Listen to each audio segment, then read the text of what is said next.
Hello everyone, welcome back to educational world. आज की इस वीडियो में हम नाइन्थ फिजिक्स का एक और टॉपिक डिस्कस करेंगे जो कि हमारे पास है फॉर्म्स ऑफ एनर्जी के सेल्फ असेसमेंट क्वेश्चंस। 8.2 का टॉपिक है हमारा forms of energy from ninth physics in the board. तो इसका आज जो हम टॉपिक डिस्कस करने हैं वो बेसिकली हमारे पास 3-4 सेल्फ असेसमेंट क्वेश्चंस हैं जो कि इस वीडियो में हम डिस्कस करेंगे। नेक्स्ट वीडियो में हम न्यू टॉपिक स्टार्ट करेंगे। तो बिना देरी के बढ़ते हैं वीडियो की तरफ। हमारे पास दो क्वेश्चन ये है और एक और है। पहला क्वेश्चन कहता है कि एक car of mass 50 kg are moving with a velocity of 10 meters per second in the direction of force. Calculate its kinetic energy. अब जैसा कि हमने प्रीवियसली किया था कि पहले हम बनाते हैं डेटा, हमें काइनेटिक एनर्जी फाइंड करनी है, मास गिवन है, वेलोसिटी भी गिवन है, तो डायरेक्ट फार्मूला में वैल्यूज पुट कर सकते हैं। बनाते हैं डेटा, हमारे पास मास ऑफ द कार है 50 kg, velocity of the car है 10 metres per second and then kinetic energy find करनी है। हमारे पास जो फॉर्मूला है काइनेटिक एनर्जी का वो है kinetic energy equals to half M V square. Mass भी है हमारे पास, वेलोसिटी भी है, वैल्यू सब्सटीट्यूट करते हैं।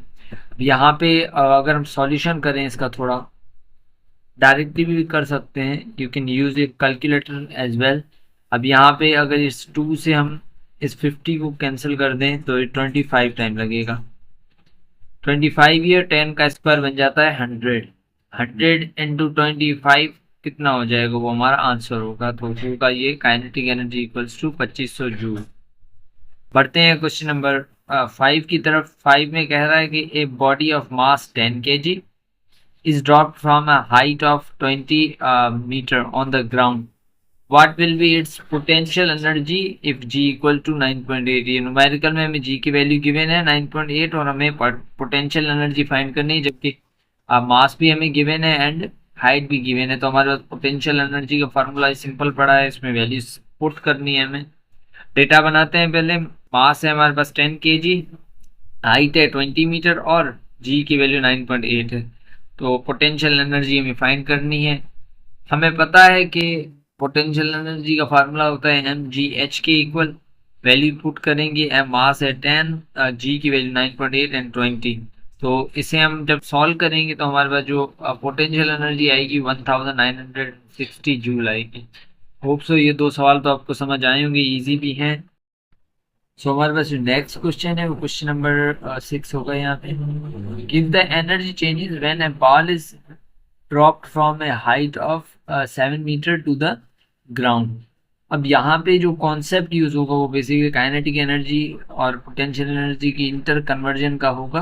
मैंने आपको प्रीवियस वीडियो में जो बो वाला एग्जांपल लिया था उसमें समझाया था कि कैसे काइनेटिक एनर्जी और पोटेंशियल एनर्जी इक्वल होती है। फॉर एग्जांपल हमारे पास जब बो को हम होल्ड करके बैठे हुए हैं तो उसके पास जो एनर्जी स्टोर हो रही है उसकी पोजीशन के हिसाब से वो होती है पोटेंशियल एनर्जी।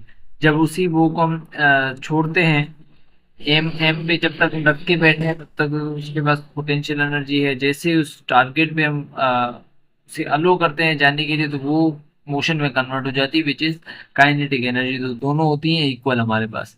तो इसमें हमें ये बताना है कि एनर्जी चेंजेस एक बॉल के एग्जांपल में कैसे एनर्जी चेंज हो रही है from one form to another form, अगर उस बॉल को हम 7 मीटर की हाइट पे रखा हुआ है वहीं से ड्रॉप करें। तो let's consider the cases differently. Suppose करें पहले बॉल ऐसे रखा हुआ है किसी हाइट पे। अब इसकी जो हाइट है वो है 7 मीटर हमारे पास। सपोज ये है 7 मीटर। तो अब यहाँ पे जो पोटेंशियल एनर्जी इसकी होगी वो मैक्सिमम होगी, क्योंकि एक सर्टेन हाइट पे है तो पोटेंशियल एनर्जी मैक्सिमम होगी। और काइनेटिक एनर्जी क्योंकि रेस्ट में है तो जीरो होगी एट दिस कंडीशन। अब हम क्या करते हैं, इसी बॉल को गिराते हैं नीचे। अगर ये बॉल इसी डायरेक्शन नीचे गिरे तो हमारे पास क्या होगा, जो पोटेंशियल एनर्जी होगी वो डिक्रीज होना शुरू हो जाएगी, क्योंकि अब आहिस्ते आहिस्ते बॉल मोशन में आ रहा है यानी उसकी काइनेटिक एनर्जी इंक्रीज होना शुरू हो जाएगी और पोटेंशियल एनर्जी डिक्रीज होना शुरू हो जाएगी हमारे पास।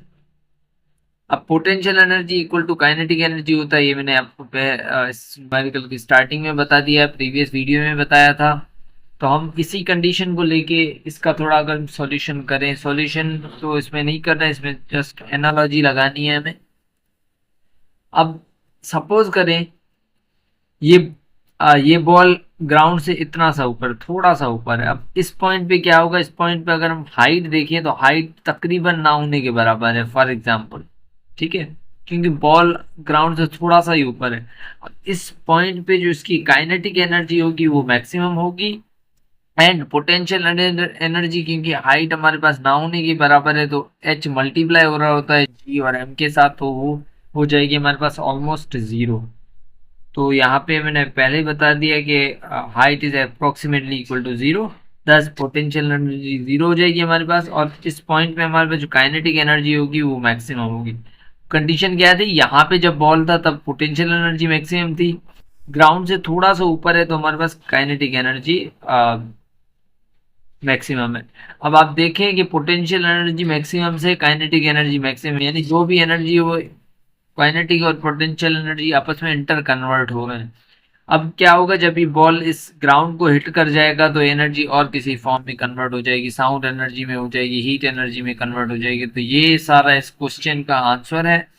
होप सो आपको समझ आया होगा, एंड आपको अभी भी कोई भी क्वेश्चन है, कोई भी कंफ्यूजन है, आप कमेंट बॉक्स में पूछ सकते हैं। Thank you. पीपीटी का लिंक चाहिए तो आप कमेंट कर सकते हैं मुझे, मैं भेज दूंगा। उसी के साथ अगर ये वीडियो पसंद आई हो तो चैनल को लाइक शेयर और सब्सक्राइब लाजमी से करें। Thank you.